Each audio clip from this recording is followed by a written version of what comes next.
In Germany and in many European countries, right now on January 6th, Epiphany, there are groups of children walking to people's homes, singing Christmas carols, and collecting offering for projects like for refugees, for homeless shelters, for people who are in need. And they're called star singers because they carry a rod with a star on them, they wear crowns and the gowns of the three kings. And in Germany, where we used to live in the Cologne area, the three kings are the big deal. So not the magi, but the three kings. So they're called star singers, and they go. And what they inscribe then at the door, at the top of the house, or on the door itself, at the entrance, they inscribe 20 for the year 20, and at the end it's 26, so in between 20 and 26. And then they put three initials: C for Casper, M for Melchior, and B for Balthasar, the traditional names of the three kings. And above them, or beside them, they put a star. And the initials of the three kings are meaning, their Latin meaning is, God bless this house. And the star is the Star of Bethlehem, the star that guides us. So, why I'm saying this is the whole year 2026 is standing under a good star will become a great year if we follow that light, if we follow God's star for our lives. So what does it take to follow that star? How do we even recognize that there is a star for us? How do we make it a meaningful, a good year of blessing? What does it take to make it a good year? I got a very lovely Christmas card from one of my previous mentors in Germany.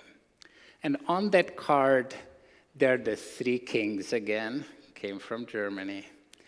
And they're all asleep in a bed and covered with a big blanket. They're all asleep.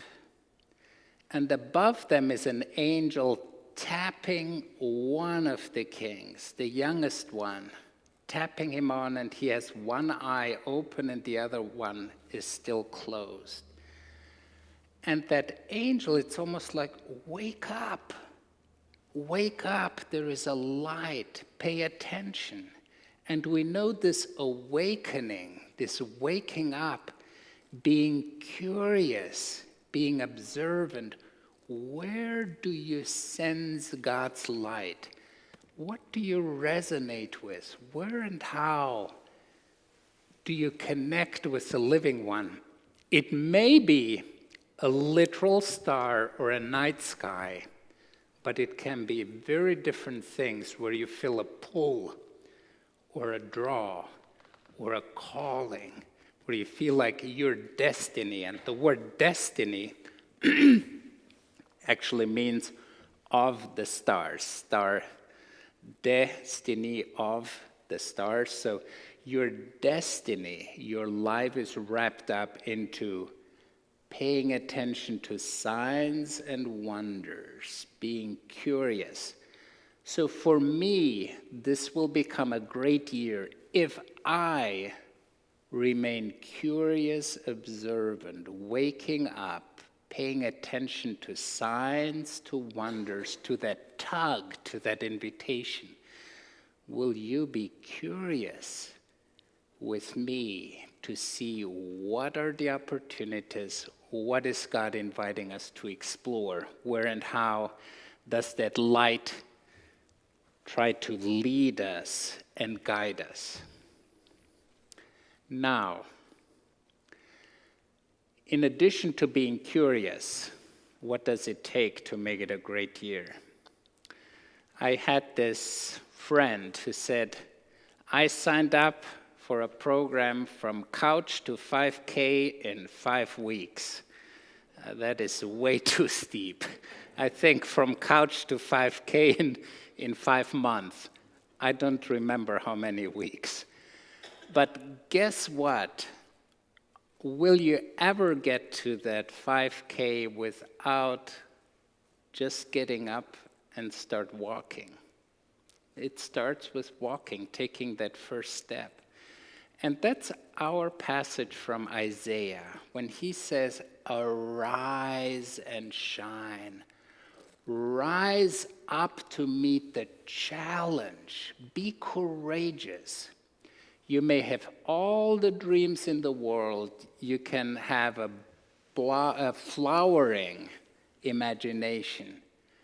Nothing happens unless you have the courage to face it, to get out, step up, lean in, get it done, get moving.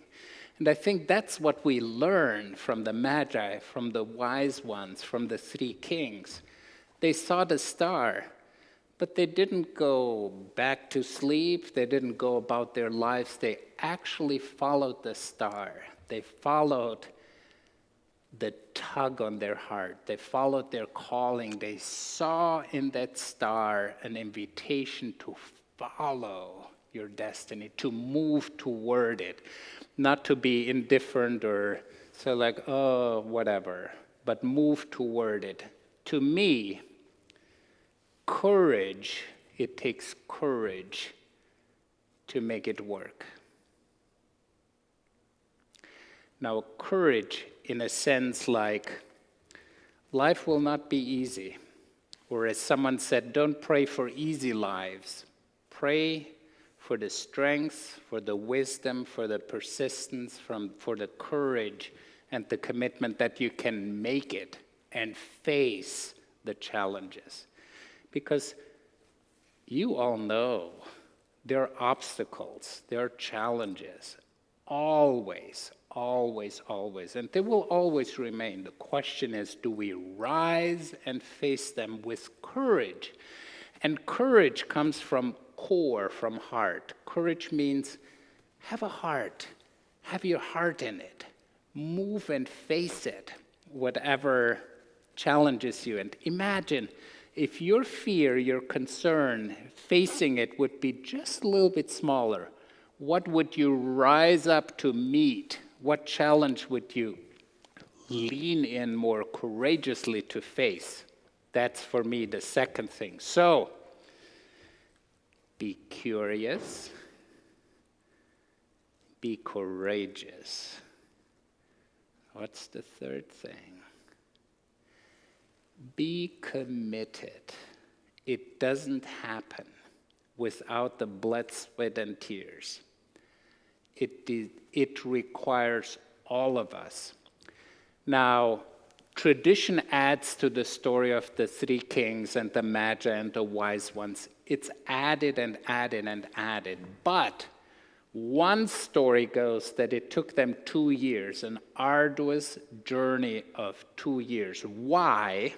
Well, when Jesus was born, and this is a lot of reading in and out and having a conversation with Matthew. So when Herod killed every infant 2 years and younger, and they asked, when was Jesus born? So it was like 2 years, everyone who was 2 years and younger. So we can infer almost like there were more. It took quite a while until, but as tradition, sometimes we do not know. But what makes sense, what makes meaning? That it takes commitment, and we all know grit, perseverance, that really makes all the difference in the world, or stick-to-itiveness. You can be brilliant, you can have an IQ, you can be just amazing, but if you do not have the follow-through or the grit, more important in success in school and so on if you stick to it. Just stick to it and work with it and be committed to it. That's, for me, the third thing. It won't be easy, but it will all be worth it if you lean in and if you follow that star. That's when, like the wise ones, the Magi, the three kings, you will discover the source, the purpose of your life, your star, and connect with it. Last thing, what does it take? Learning again from the Magi, the wise ones, the three kings. When they discover Jesus, they kneel down in adoration. And they give the gifts of gold, frankincense, and myrrh. There is something in the giving, and I'm coming back to many of the paintings, Renaissance painting. I remember one where the three kings are kneeling, different ages, again, so it includes all of us. And the oldest one first comes with the gold, and while he's kneeling and offering the gold, the Christ child is blessing him, putting his hand on his bald head and blessing him. Yes, he was bald, so yeah. So in the giving, we're being blessed. Can you see the deeper meaning? In our giving, we're being blessed. And we give not just gold and frankincense, they have a purpose. They also give myrrh, and myrrh was meant for embalming. So imagine that we're meant to come with our suffering as well and bring our suffering to Jesus. Offer him our suffering, and he will bless us in the process.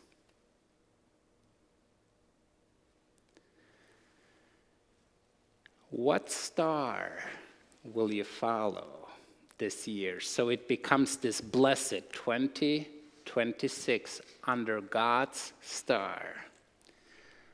How will you follow your star? How will you do that?